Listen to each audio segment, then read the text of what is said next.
What's up? Ketemu lagi. Ini hari keempat perjalanan kita dari rangkaian perjalanan Jakarta sampai ke Sabang. Tapi kenalan dulu. Temen gue panggil gue Martin, Martinus, atau Pak Gun. Tapi sosmed gue Diavelicious. Dan hari ini gue ditemenin sama Avancik dan Haji Ivan yang super cool. Inilah cerita kami.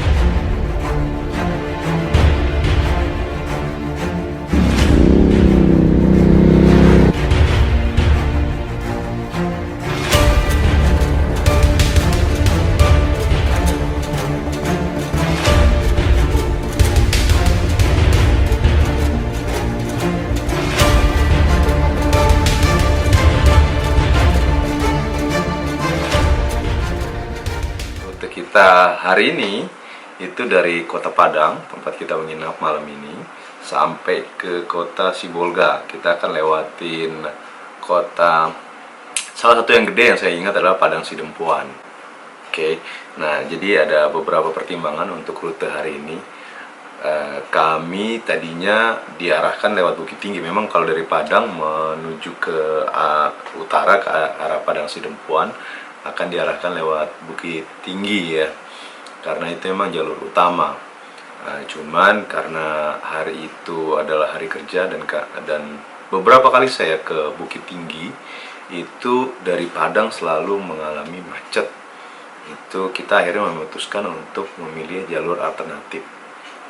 Jadi alternatif hari ini kita coba lewat Pariaman. Kita tetap telusurin pinggir pantai barat Pulau Sumatera. Nah, jadi di video ini nanti teman-teman akan lihat betapa bagusnya, indahnya kampung-kampung di Sumatera Barat, daerah Pariaman ke sana ke atas. Selamat pagi, selamat siang, selamat sore, dan selamat malam teman-teman. Semoga video ini menemui kalian dalam keadaan sehat-sehat ya. Untuk teman-teman yang sedang sakit, sedang isoman, atau bahkan mungkin masih recovery, dan mungkin ada yang sedang merawat keluarga yang sakit, semoga kalian tetap bersemangat untuk kembali pulih sehat seperti sedia kala. Doa saya untuk kalian semua ya.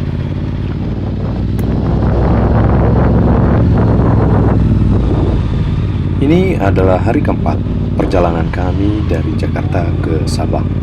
Untuk teman-teman yang belum sempat lihat perjalanan kami dari hari pertama, bisa dicek di channel page video saya. Ke BCA dulu. Iya, kita sampai keluar ke Pariaman aja. Begitu udah keluar Padang, matiin aja.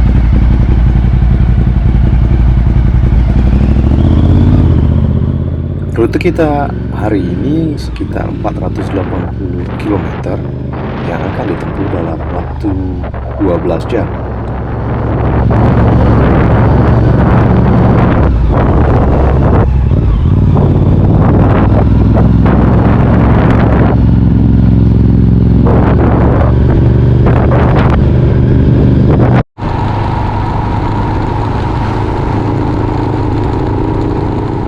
Dari kota Padang, kami terus meluncur ke arah utara. Nah, rutenya kira-kira seperti ini. Dari kota Padang, kita akan menuju ke arah Bandara Internasional Minangkabau, lalu berbelok ke kanan ke arah Pariaman. Lalu kami akan melalui satu daerah namanya Malampah untuk masuk kembali ke lintas Sumatera. Nah, rute ini kami ambil karena kami ingin menghindari kota Bukit Tinggi yang terkenal akan kemacetan lalu lintasnya di saat jam pergi dan pulang kantor.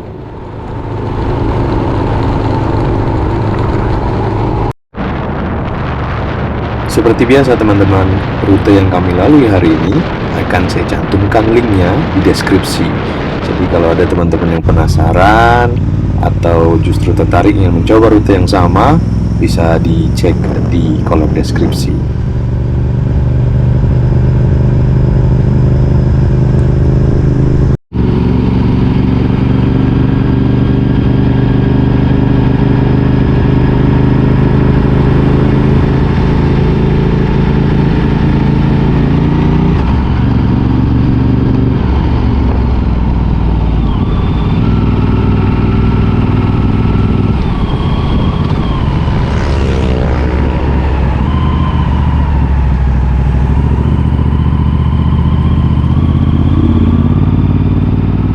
Membelah kota Padang di pagi hari, hari Selasa ini nggak terlalu macet kalau saya lihat, agak relatif sepi ya, karena sebenarnya ini pun masih jam-jam berangkat ke kantor mestinya.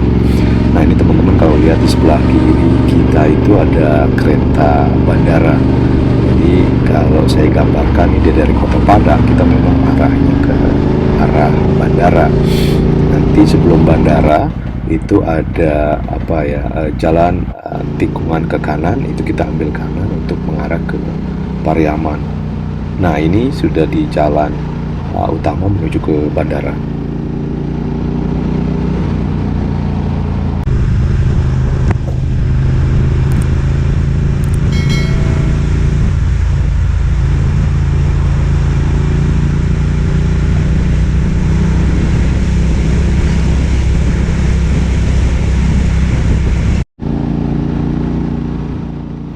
Nah ini jalanan sesaat setelah kita belok ke kanan tadi sebelum pintu gerbang bandar udaranya.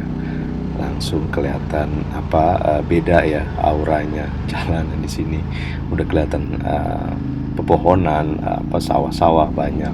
Sangat berbeda dengan kota Padang tadi yang cukup padat kalau saya bilang bangunannya.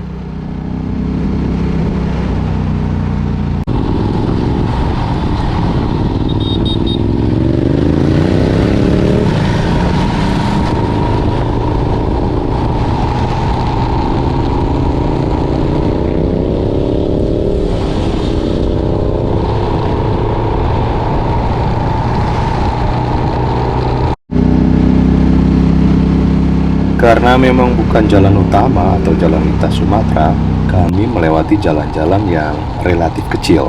Tapi ini salah satu yang saya suka dari hari ini. Saya suka tuh lihat kayak semacam perkampungan dekat gini dengan jalan. Jadi saya bisa lihat kehidupan locals atau warga sekitar itu sehari-hari seperti apa. Ya walaupun kami hanya sekedar melintas saja, tapi menurut saya ini suatu pemandangan yang cukup menghibur.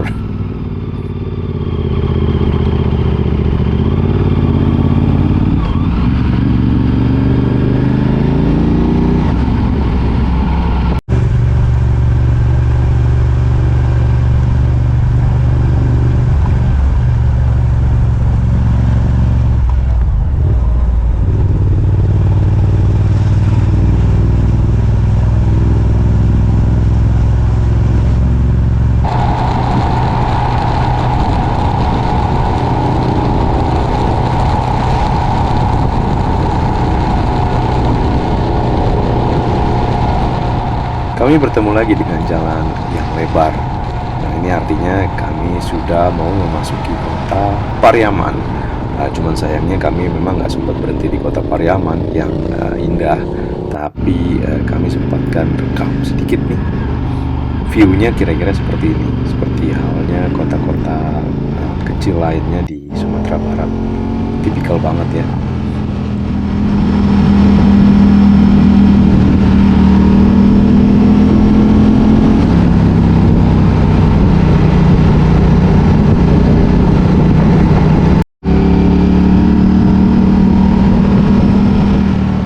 Sedikit keluar dari kota Pariaman, kami disuguhi lagi dengan pemandangan pesawahan hijau, sangat menghibur mata deh rasanya. Langit juga cerah hari ini.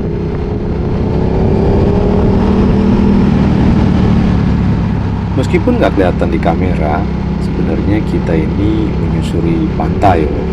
Di sebelah kiri jalan ini beberapa mungkin ratus meter dari jalanan ini itu adalah pantainya. Kalau kalian lihat kan banyak tuh pohon kelapa tuh ya, menandakan kita sebenarnya ada di daerah pantai.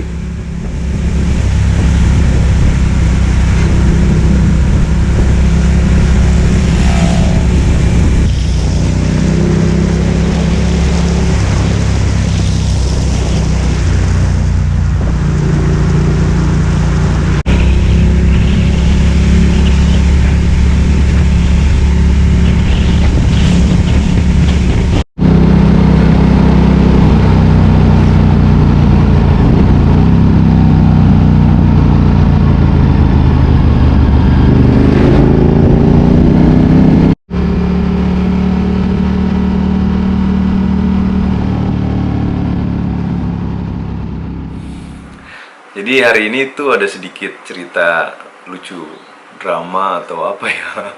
Tapi pengalaman lah ini di rute hari ini. Ya, kami terpisah. Kami cuman bertiga nih, satu grup bertiga. Terpisah, tiga-tiganya terpisah. Berpisah di tengah jalan menuju perbatasan Sumatera Utara dengan Sumatera Barat. Pagi itu mungkin Om Ivan tuh masih agak sedikit ngantuk. Jadi kita ngelewatin satu ruas jalan setelah kota Pariaman itu yang jalannya emang agak lurus dan bagus. Mungkin karena lurus saya maintain speed di antara 90 100 ya. Om Ivan agak ngantuk, dia mau sedikit main-main di motornya. Dia agak kasih kode ke saya, ngantuk gitu ya, pakai tangan, terus dia gas. Biasanya memang kita akan kalau ada persimpangan jalan, dia pasti akan tunggu di sana. Oke.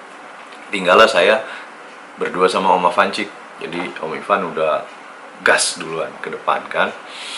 Nah, rupanya di satu persimpangan yang nggak terlalu besar dan tidak ada penunjuk jalannya, itu menurut GPS kita harus belok ke kanan.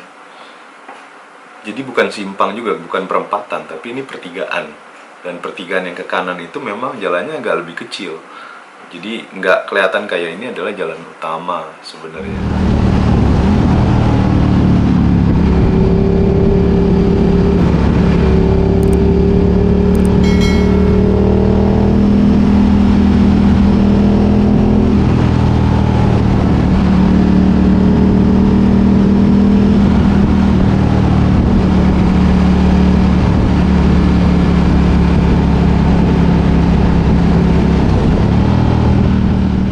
Nah, di jalan ini nih teman-teman, nanti teman-teman akan lihat Om Ivan ngeduluin saya.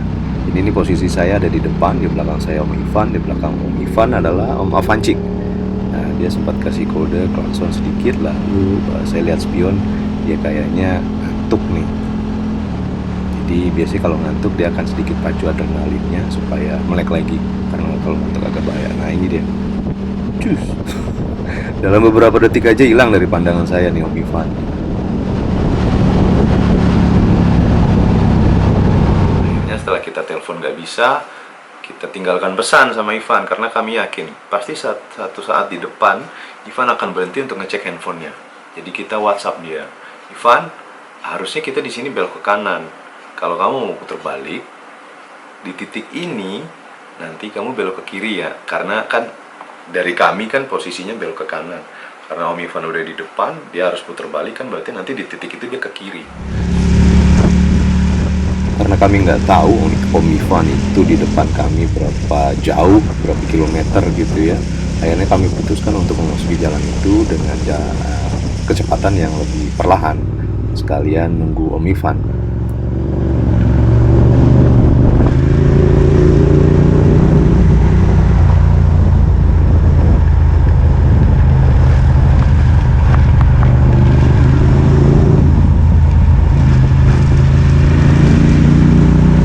Sampai masuk rupanya jalan itu makin lama jalannya sih bagus, cuman makin lama makin kecil, dan ternyata masuk ke kayak kalau saya bilang hutan ya, cuman hutan banget juga enggak karena emang aspalnya bagus. Cuman kanan kiri nggak ada rumah penduduk, nggak ada warung, nggak ada apapun. Jadi benar-benar hanya pohon-pohon besar aja di situ. Itu lumayan, kita masuk ke dalam itu ada sekitar hampir setengah jam lebih lah. Ini biasanya Om Ivan udah deket, udah nyusul nih. Nah, di jalan ini Om Avancik ada di depan saya nih posisinya. Jadi kita ngelewatin perkampungan ya kalau saya bilang, cuman cakep banget. Ini pemandangannya sebelah kiri itu kayak pohon kelapa sawit, tapi bukan kebun kelapa sawit. Jadi ditanamnya rapi, cuman ya hanya sedikit gitu ya. Terus di sebelah kiri ini kalau teman-teman lihat, itu ada sebuah sungai besar. Ada banyak batu-batu besar lah kalau saya lihat, pemandangan yang cakep. Jadi ciri khas pedesaan banget. Suka nih saya sama pemandangan kalau touring dilewatin ke rute-rute yang kira-kira pedesaan kayak gini lah, alami gitu loh.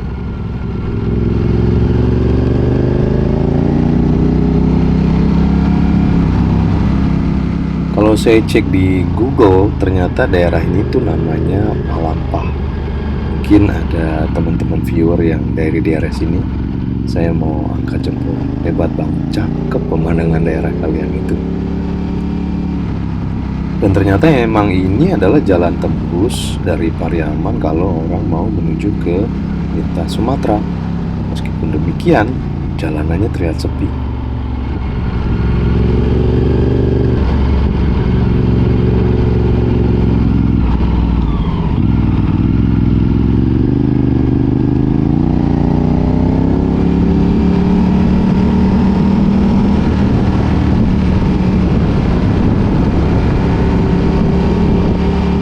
Oke, biar agak sedikit lebih jelas, saya mau kasih gambaran bagaimana tadi kita terpisah sebenarnya di rutenya. Nah, ini Om Ivan mulai nyalip saya nih di garis merah ini. Jadi ini yang jalanan yang dilalui sama Om Ivan. Ini arahnya ke Koto Aur. Sedangkan garis biru dan hijau ini adalah saya dan Om Avancik. Yang akhirnya di ujung itu nanti terpisah di 1/3. Meskipun tujuannya tetap sama ke arah lintas tengah Sumatera.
Karena treknya view-nya unik ya menurut saya sama Om Avancik, kami sempat berhenti loh di sini untuk foto-foto.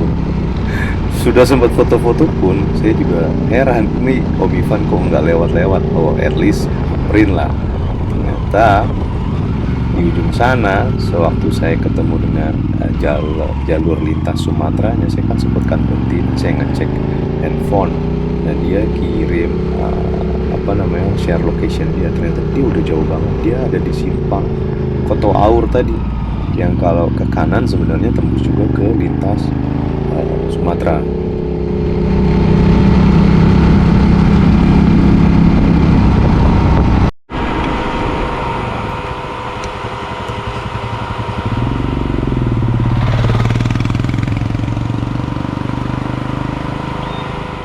Dilalahnya pas di dalam itu kita ketemu satu pertigaan lagi. Saya cuman jadi Om Avancik sempat nanya ke ada anak-anak main di situ lah. Oke. Main di situ, dia tanya emang udah dekat perkampungan. Dia tanya kalau untuk lintas Sumatera arahnya kemana. Saya di belakang Om Avancik mungkin ada sekitar 5 meter. Saya nggak dengar mereka ngobrol apa kan. Jadi rupanya anak-anak bilang, oh bapak lurus aja, di depan itu lurus gitu. Jadi di depan rupanya setelah nanya itu ada tikungan, jalanan menikung dan menurun ke bawah. Lalu di depan itu ada pertigaan. Di pertigaan itu harusnya lurus kalau menurut anak-anak itu. Saya ngandelin Om Avancik aja di depan sambil saya tetap ngandelin GPS saya yang saya nyalain. Rupanya di pertigaan itu GPS-nya nyuruh ke kiri. Om Avancik lurus. Belum pertigaan, saya ada pesawahan di sebelah kanan. Saya sempatkan melihat sebentar pesawahan. Begitu saya nengok ke depan, setelah tikungan Om Avancik udah nggak ada, hilang. Jadi saya di pertigaan itu sempat berhenti, mungkin ada 1 menit lah, karena saya ngelihat ke depan nggak ada tanda-tanda Om Avancik. Jangan-jangan dia memang udah tahu kalau ini harusnya belok ke kiri. Di GPS saya suruh belok ke kiri kan. Saya berasumsi tadi anak-anak juga ngasih tahu nanti di pertigaan depan ke kiri Pak. Terus rupanya Om Avancik lurus. Nah, akhirnya saya putuskan untuk ngikutin GPS ke kiri. Alhasil di situ saya terpisah lagi sama Om Avancik. Jadi udahlah saya menelusuri jalan itu untuk cari jalan tembus ke lintas Sumatera. Nah, kalau saya scroll di GPS-nya dari situ sih harusnya sekitar 10-15 menit kalau saya nggak salah.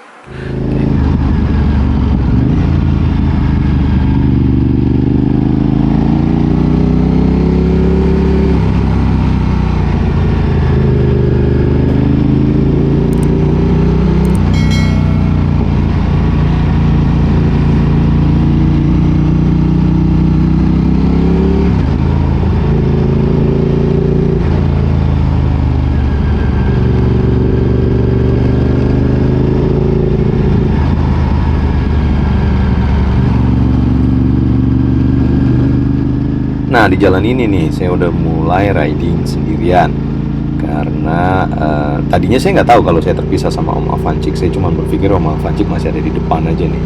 Cuman beberapa kali saat jalanan kanan kiri nggak ada rumah, saya coba ngegas. Kok nggak ketemu nih Om Avancik. Jadi ya udahlah, anyway, karena GPS saya juga bilang tetap jalan lewat sini, ya saya cukup confident ya, cukup percaya diri, saya ikutin aja nih.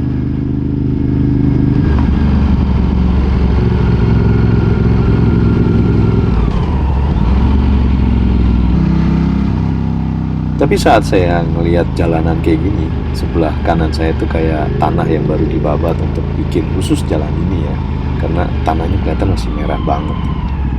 Saya pikir, saya ingat waktu rute Jakarta-Bali di hari kedua ya, Jogja-Malang, waktu lewat Pacitan. Di daerah Pacitan saya disarankan untuk ambil rute yang kira-kira kayak gini nih. Saya cuma pikir nih jangan-jangan kalau di depan ternyata rutenya buntu atau rusak juga nggak bisa dilewatin, saya harus putar balik. Mudah-mudahan aja enggak, karena beberapa kali saya lihat di depan itu ada motor dan ini contohnya nih mobil. Berarti saya cukup yakin lah di depan nih jalanannya cukup bagus, karena mobilnya juga bukan mobil yang ini ya. Kalau saya lihat mobil yang pilih-pilih lah kalau lewat jalan ini, jalan agak bagus gitu. So far sih aspalnya bagus. Saya masih berharap ini sampai di ujung. Nah, ini saya udah memasuki satu perkampungan lagi. Nah, perkampungan ini letaknya posisinya di ujung jalan ujung jalan inilah. Nah, nggak jauh dari kampung ini tuh saya ketemu dengan lintas Sumatera.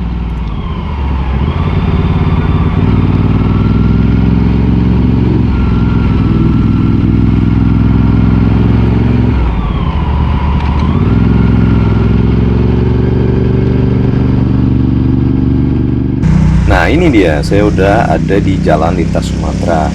Waktu tadi saya ketemu jalan ini, saya sempat berhenti dulu untuk ngecek dan koordinasi sama Om Ivan juga.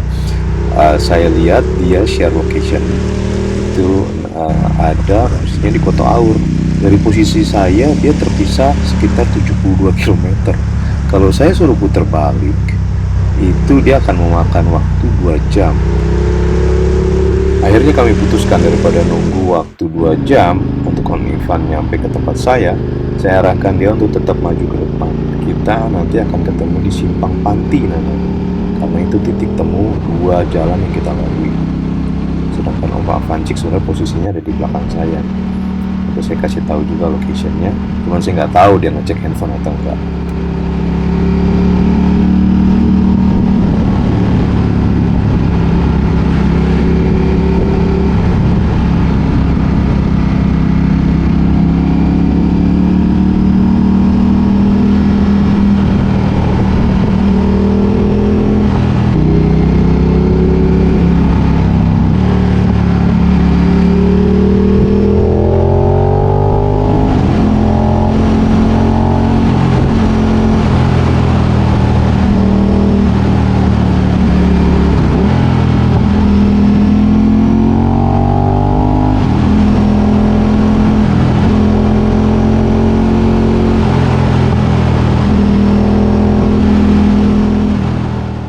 Sekitar 40 menit kemudian, kita tiba di titik temu yang tadi saya diskusi sama teman-teman. Nah, di sini karena udah siang, jam 1 kalau saya nggak salah, kita putuskan untuk cari makan siang juga.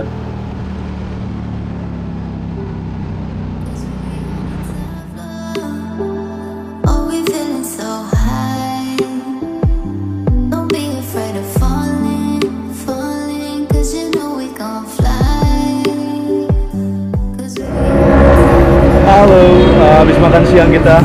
Jadi makan siang di Pondok Nasi Goreng dan Pecel Lele Bunda Rafi. Jadi kita sempat kepisah bertiga, kepisah tiga-tiganya. Nah, di titik ini akhirnya kita kumpul lagi. Kita lanjut, nggak jauh di depan perbatasan Sumatera Barat sama Sumatera Utara.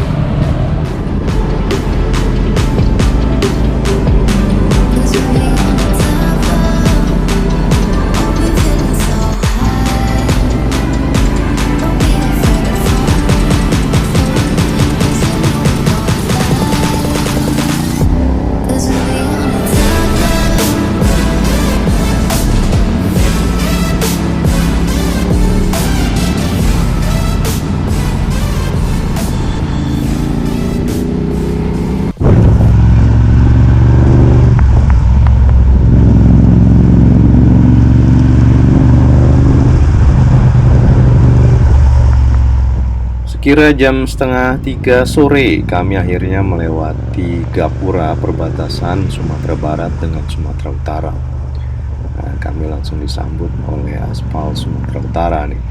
Kalau ke teman-teman lihat nih sebelah kiri, ada pos penyekatan pembatasan mobilitas ya. Karena kami melintasi sini tuh kalau nggak salah ya, masih sekitar 5 hari atau 7 hari setelah libur Idul Fitri tahun 2021. Jadi masih ada pos penyekatan di situ.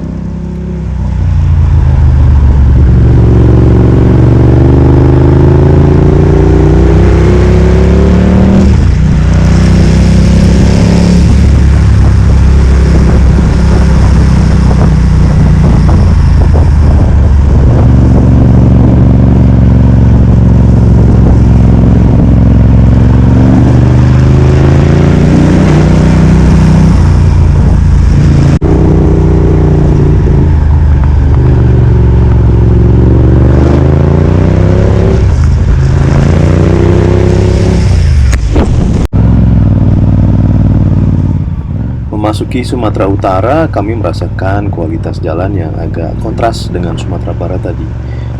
Mudah-mudahan ini pemerintah provinsinya bisa lebih memperhatikan lagi untuk perbaikan jalan di perbatasan ini terutama ya, karena kelihatan banget bedanya. Begitu masuk Sumatera Utara, auranya langsung beda untuk riding.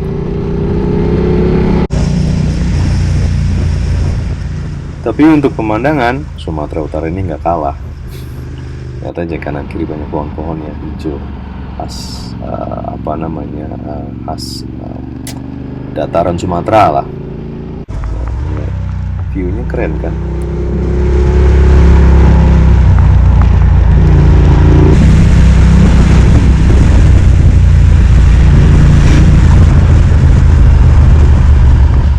Gak jauh dari border provinsi, kami memasuki kota Nopan. Nah, ini gapura kota Nopan ya. Jadi kalau dilihat meskipun namanya kota Nopan, tapi pemandangannya masih alami, banyak gunung, pesawahan, keren ya kota Nopan ini.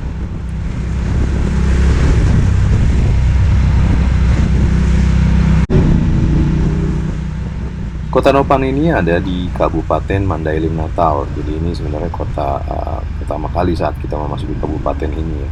Dan kalian tahu nggak, salah satu tokoh pahlawan nasional, Jenderal Abdul Haris Nasution, dilahirkan di sini.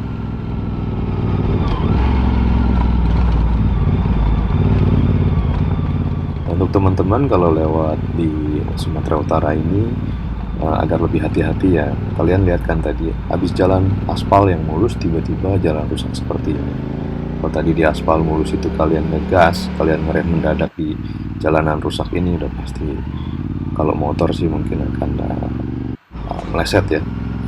Nah, ini kita memasuki kota Panjabungan. Kita disambut sama satu masjid besar berwarna hijau di sebelah kanan jalan.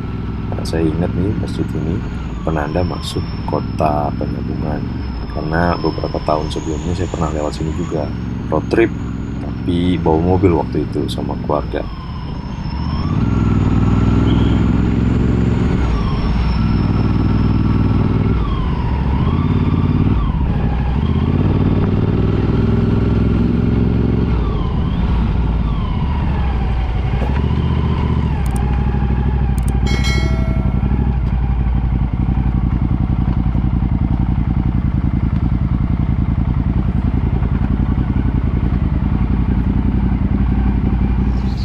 Gokil.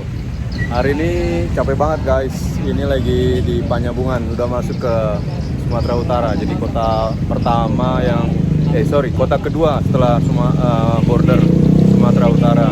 Yang pertama itu Kota Nopan. Sekarang ini Panjabungan. Habis ini kita menuju ke Padang Sidempuan dan ke Kota Sibolga tempat kita nginap malam ini.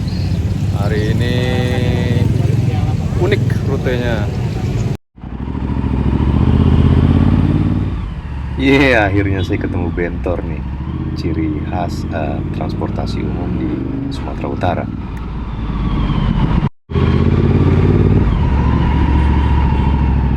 Buat teman-teman penggemar kopi pasti nggak asing dengan kopi Mandailing ya, atau Mandailing. Nah, kota Panjabungan ini adalah salah satu sentra industri kopi biji Mandailing di sini. Jadi saya juga baru tahu waktu saya lewat sini tuh dari Om Avancik. Jadi lumayan ya, banyak ilmunya bareng Om Avancik itu jalannya. Nah, ini saya lihat ada satu sepeda motor yang unik yang dibikin tinggi, shockbreakernya untuk alat transportasi masuk ke perkebunan, entah itu perkebunan kelapa sawit ataupun perkebunan kopi. Dengan kaki yang tinggi seperti itu, kontur tanah di dalam perkebunan kopi itu bisa lebih mudah mereka taklukkan. Nah, ini udah menjelang jam 7 malam ya. Kita memasuki perbatasan kota Padang Sidempuan.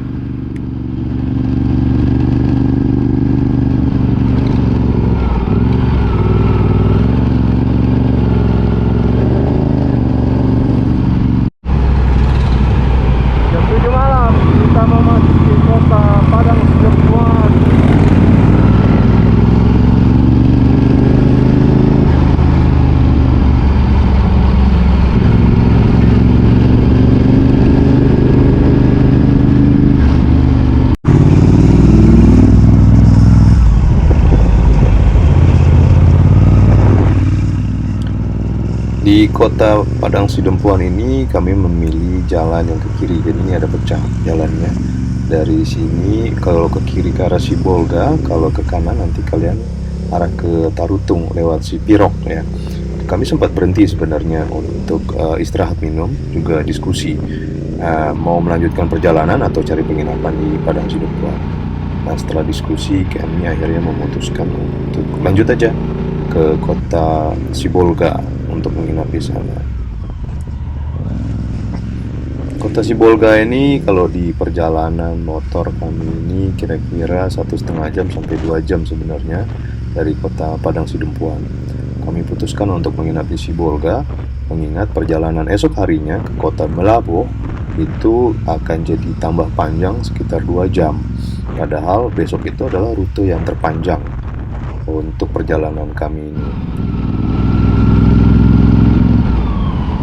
Nah, ini sekitar jam 9 kami memasuki kota Sibolga nih.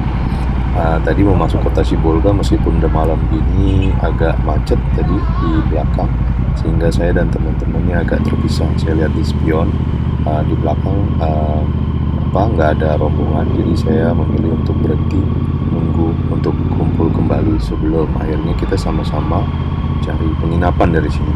Kami belum booking penginapan sama sekali nih di sini. Kita go show aja kalau kata teman-teman. Saya sudahi dulu cerita kita hari ini di sini ya.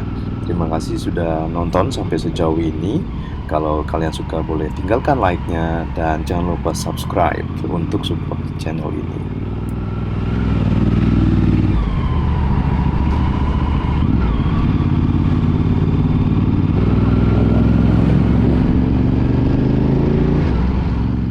Kita lanjutkan besok cerita di mana kita memasuki Provinsi Aceh. Dan di hari itu juga perjalanan kami harus dihentikan sementara oleh teman-teman kepolisian di Polsek Danau Paris. Ikuti perjalanan kami untuk mengetahui duduk masalahnya. Sampai ketemu di episode berikutnya. Tetap sehat dan salam satu aspal. 'Cause you know we gon' fly. Ini namanya Polsek Danau Paris. Yeah.